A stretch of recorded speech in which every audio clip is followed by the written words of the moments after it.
Hey everybody, it's Zach, and I'm back to talk about The Bachelorette again. For some reason, I'm here. I recognize it's a little late. I am just an adult, and The Bachelorette is maybe not my favorite show, and so I don't prioritize it. So it's Wednesday, and I just now watched it, and you're just now getting my review. And also, my internet, took forever, so I'm sitting there trying to watch it, and it's, freezing. All the time. Freezing. This is, my first episode seeing, how the dates and things work, and I got a lot of questions, y'all, but I'm just gonna jump right in with the first group date. On this date was Dean, Jack, Jonathan, aka the Tickle Monster, Blake, Iggy, Kenny, Fred, and Lucas. How Rachel keeps all of these, men differentiated in her mind, I have no idea, because even now, I wrote down notes. If you see me look down occasionally, it's because I'm reading some notes, because I can't remember. And yeah, I mean, I remember some of them, but most of them, I don't know. I don't even remember what I said about them in the last video. So, all of that being said, let's see, the first thing I want to start with is, why were Ashton Kutcher and Mila Kunis there? What? How? Why? They weren't even promoting anything. Do they really like the show, or are they being paid to be there? I don't know. I got a lot of questions about that. And I also have a lot of questions about this stupid challenge. What was that about? What? That was so dumb. So dumb. And at the end of it all, it came out with a dumb ending, which was Lucas winning. What? But I guess it doesn't really necessarily have to mean anything. At least I don't think so. I don't know. I guess it did mean that he got to have, dinner with her first or whatever. But while we're on the topic of Waboom, I'm really trying to figure out why all of these men have such a big deal about him and, why they're bothered by him. Blake clearly has some kind of weird obsession with him that, to me, seems a little unhealthy. And, also, if I was Rachel, I'd be like, why is this guy so concerned about Lucas and not concerned about me? Let Rachel, the guys that were Rachel's gonna figure this out, Rachel's gonna recognize, what the problem is, and, he's not here for her, he's not here for the right reasons, all of that, Rachel will figure that out if that's the case. She is a smart lady, right? She's not dumb. She's got a law degree. I don't think she's dumb. And so, I'm just, so confused, and it makes a little more sense now to know that Blake is roommates with Lucas's ex-girlfriend, and I'm gonna guess we're gonna learn a little bit more about that because it was all pretty vague. So I'm guessing that storyline goes on for at least another episode or two. Otherwise, they would have just told us all the things. Everything would have came out, other stuff came out tonight on the show. I also, don't understand the group date thing. It doesn't quite make sense to me. Yeah, what are all the other guys doing? Where are they at? What are they doing? And why do some of them not get to go on dates at all? How is that fair? How is that equal? How does she make sure that, she really likes the guys that she doesn't go on a date with? That seems really messy and in a show that's already kind of messyboots.com. I'm just saying. But yeah, all of the guys on that first group date were pretty awkward. Fred was awkward in talking about his summer camp experience. Jack Stone, awkward AF. The Tickle Monster is super awkward. Why is he talking about wiping babies' butts with her? That really turned me off. If I wasn't already turned off by the Tickle Monster thing, that took me way below. If he gets a rose after all of that, I got questions. I do want to talk about who actually did get the rose from the first group date, and that's Dean. And I'm not gonna lie, I looked at him for a good long second today and said, wow, you're really hot. And then I remembered. I will never forget that you said, once you go black, you can't go back. I will never forget you're fetishizing of black women. And honestly, Rachel can feel whatever kind of way she wants to feel about that. She's a black woman. That is her experience. That's her narrative. That's what she wants. Great. But so many white dudes are gonna think that it's like cool to use this line and expect a lot of women of color to be there for it, and they're not. I know several that would not be here for this. I know several just people of color that would not be here for this, and so my worry is that like this is like normalizing it, and people are gonna think like, Rachel thinks this is okay, so any black woman will think this is okay.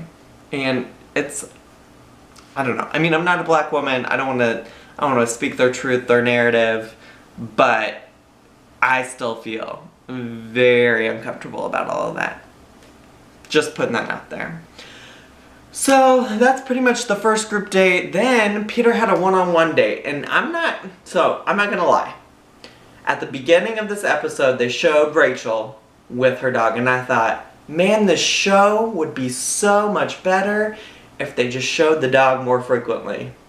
And then she's like, oh, we're gonna have, I lied to you, there's actually gonna be another person on this date, and it was Cooper, the dog, or Copper. His name's Copper.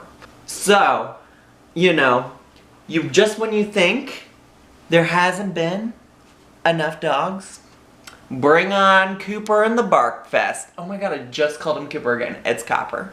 I really just think she should dump the men and move away, get a house with Copper, call it a day. I think Copper's probably better than all of them. Peter though, I don't know, like I find him very attractive in like a somewhat unconventional way. Like he looks like a young, attractive Willem Dafoe, if you know who I'm talking about. Like, that's what he reminds me of. And I won't lie, like, the two of them, they're cute together. I could get it. Or, I mean, I probably couldn't get it. But they can get it. And I ship it. Moving on, though, to group date number 2. Let's see, there's so many people there. Will, Jamie, Diggy, Adam, Lee, Matt, Eric, Josiah, Demario. And then get this, y'all. I was, like, typing down notes so I could remember who all these guys were in here. And they read the note that she gave them that said Swish. And I thought that was a guy's name on the show, so I wrote it down. And I'm like, oh, that's a basketball thing. My bad.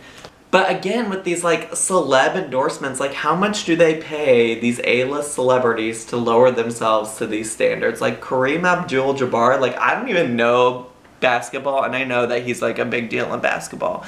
Like, how much did y'all pay him? Like, he better be getting those coins. You know what I'm saying? But overall, basketball is hella boring, so we are very lucky that Demario brought the drama afterwards, because it would have been a snooze fest with Kareem trying to make these connections between basketball and love. Like, I'm not here for it, but I am here for Demario and Crazy Lexi. Because she, listen, I wanted to not believe her. I'm not gonna lie, like, there were several parts of me that were questioning Lexi and her credibility, because first of all, she's clearly planted there by the producers. Like, she doesn't just casually show up to this. Like, it's not like they advertise that the Bachelorette is having basketball players play, or her men play basketball, alright? It doesn't happen. It's not like that. They planted Lexi in that audience. I'm just saying. You know, I really wanted to be on Demario's side. I'm like, this woman can't be serious. And here's how I know that he's a liar. He walks in, he looks at her, laughs, but then says, who is she? Who is this woman?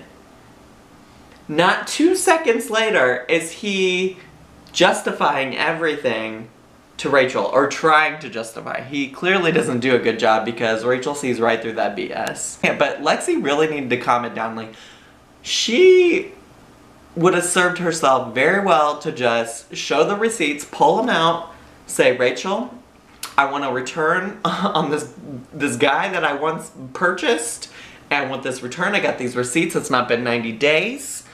And she should have just showed the receipts, left it there, and let the receipts do the talking. Because honestly, she was, you know, making herself not seem like a credible source of evidence. With that being said, I think Rachel probably did the right thing of kicking him to the curb, but it left the rest of the group date to be very boring. Like, they were all doing this, like, very, like, archaic, chauvinistic, oh my gosh, I'm just so concerned about you, I just want to care about you, I just want to swoop you into my arm. Listen, nah. I mean, yes, obviously you should care about her, but how long have any of you all actually known her? Like, this ain't love yet. It might not even really honestly be love at the end of 6 weeks. So, cool your jets. It's not that serious, y'all. Not that serious. So then you move on to the final rose ceremony. Not the final rose ceremony. They probably actually do call something the final rose ceremony. They move on to the rose ceremony in the cocktail party. And I find out that Brian somehow wasn't on any of the dates, which I remember feeling several types of ways about Brian in the first episode. So that seems very surprising to me. And like, how does that work? Does he not get a rose now? Like, I don't know. But then she was like, oh my gosh, like, don't worry about it. I didn't have a date my first week.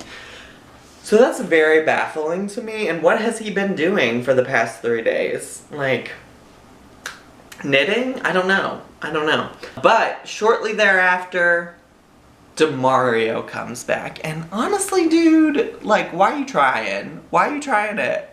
Why are you trying it? Get out. She doesn't want you. There are at least 12 other eligible bachelors there who probably don't have girlfriends who she doesn't have to question. She don't want you. Even if she has to question it, even if it might not be true, why would she take a risk? Honestly, though, the real question I have right now is for Rachel. And why are you even entertaining this fool? Ugh. Listen, all of this, though, that's the Judge Judy, the Maury, the Jerry Springer trash I was looking for in a show like this. You bring this level of trash every week and I'm here for it. I will watch, alright? Alright. So, you know, they said to be continued, and I'm not here for that clickbait, honestly. Like, I'm already signed up to watch next week anyways. Like, I don't need the clickbait. This ain't YouTube, y'all. But, anyways, there we are. There we have it. So, those are my thoughts. Once again, I'm sorry they're late. But if you like these videos, please keep watching. Hit subscribe. Give me a thumbs up. Leave me some comments. What are your thoughts? What are your thoughts on all of this nonsense? Let me know. I can't wait to talk to you all about it again. I'll see you all later. Bye!